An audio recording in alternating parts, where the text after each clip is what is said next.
Hello? Is this thing working? Ship's log. Black Magic Craft, Stardate 98792, Void System 7. We've been drifting in the blackness of space for what feels like an eternity. The crew is on edge, and honestly, so am I. This endless expanse of stars and nothing is starting to get to us. We need something, anything to keep our sanity. Something to occupy our minds for even only a few hours. This is why I've initiated Project Terror. It's a distraction, but that's what we need. The crew is skeptical, but I think I can come up with something to keep us going. I'll build, I'll paint, and then we can game our way home.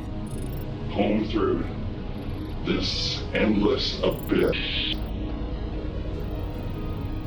I hope this project helps to offset the crushing loneliness of space.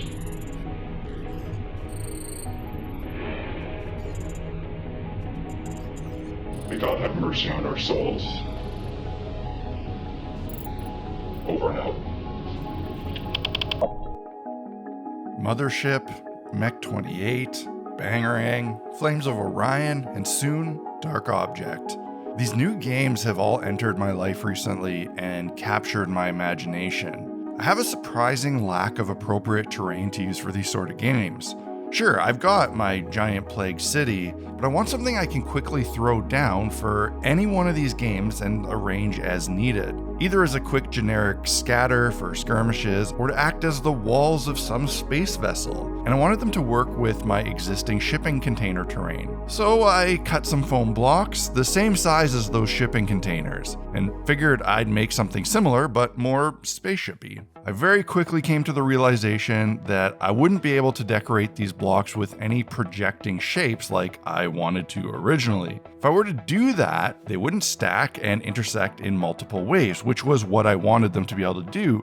So I needed to keep the design flat, but still visually interesting. The best idea I had for crafting cool flat sci-fi style surfaces on these blocks was to design some simple geometric shapes as PNG files and cut them out on my Cricut cutter. This tool isn't something the average terrain maker or tabletop hobbyist might think to own. It's marketed as a tool to make greeting cards and cheesy live, laugh, love stickers, but it's got so much potential in the miniature hobby space. I had some plastic sheets, basically polystyrene squares, that I've been saving to use for something just like this, and I figured they'd be perfect here. They'd cut cleanly and be nice and durable. This process also produced a bunch of waste product, punch-out shapes that could be saved for future Greeblies. Designing and cutting these out was a very easy process, and the stack of perfectly cut out pieces was very satisfying. But quickly I encountered my first challenge on this project: attaching the plastic sheets to the foam blocks. Sounds simple, but not so much. This is a tricky thing to do because the glues that would work well on one might not work well on the other. For example, super glue works well on styrene, but would melt the PVA foam. PVA glue works well on foam, but doesn't stick so well to styrene. And I wanted something thin that wouldn't goop out all over the cutouts. I started with first trying a spray adhesive that, in my experience, is foam safe. The idea being that it would be quick and thin and clean, and it worked pretty well. However, the bond wasn't as strong as I wanted. I feared that the sheets would start peeling off over time. I mean, they were already coming loose in some areas. So I switched to hot glue. This would stick securely to both surfaces. The problem is that it's pretty thick, and I'd have to carefully get it applied to all the thin lines of plastic as quickly as possible so that I could attach it to the block before the glue cooled and hardened, which isn't easy. This was a pain, and I didn't like it. I ended up getting frustrated and just turned to PVA glue. But a stronger carpenter's variety, like I said, this stuff doesn't stick to the styrene very well, but I thought maybe if I apply a thick coating to the entire surface of the foam, I could embed the styrene sheets into it. And with all the cutouts, this would hopefully give enough surface and edge areas for the glue to lock everything in. I also dabbed off the excess and applied it all over the surface of the styrene in the hopes that it would create a sort of skin to encase everything securely. Now, despite not being entirely confident in this decision, it was the best idea I had, so I continued on with it.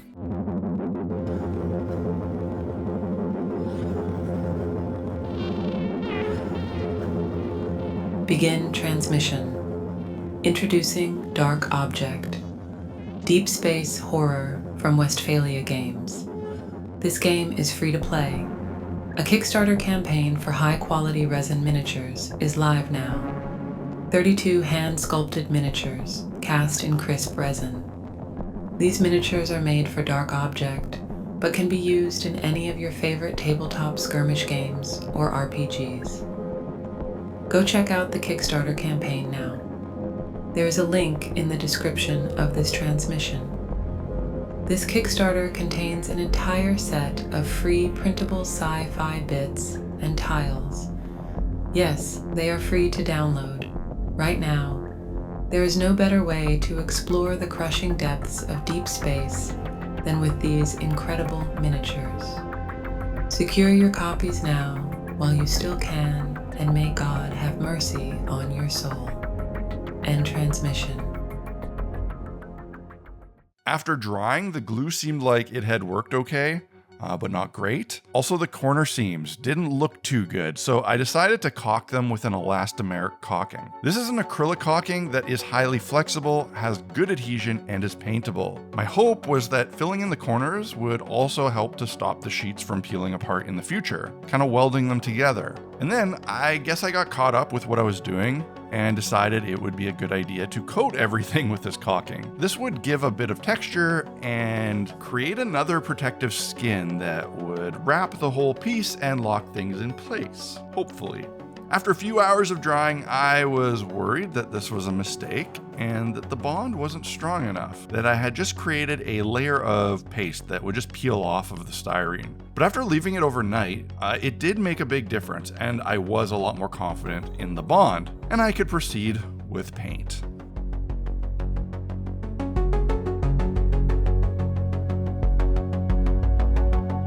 Beige base coat, acrylic craft paint. Medium gray acrylic craft paint, stippled with large makeup brush.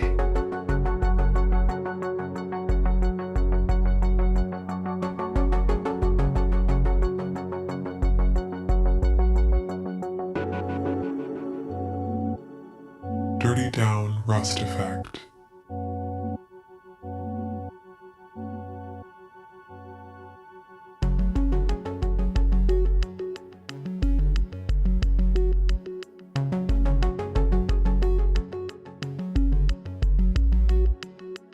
Light dry brush with gunmetal metallic craft paint.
That's it for this transmission. We're still drifting, but at least we have our terrain, some games to keep us sane. If you're watching this, it means we've somehow managed to send a signal from within the void. Please, if you're out there, like and leave a comment. We need to know we're not alone. And if you're feeling generous, consider joining our Patreon crew. Every credit counts when you're lost in space. Thanks for watching. and may the cosmos guide us home. In transmission.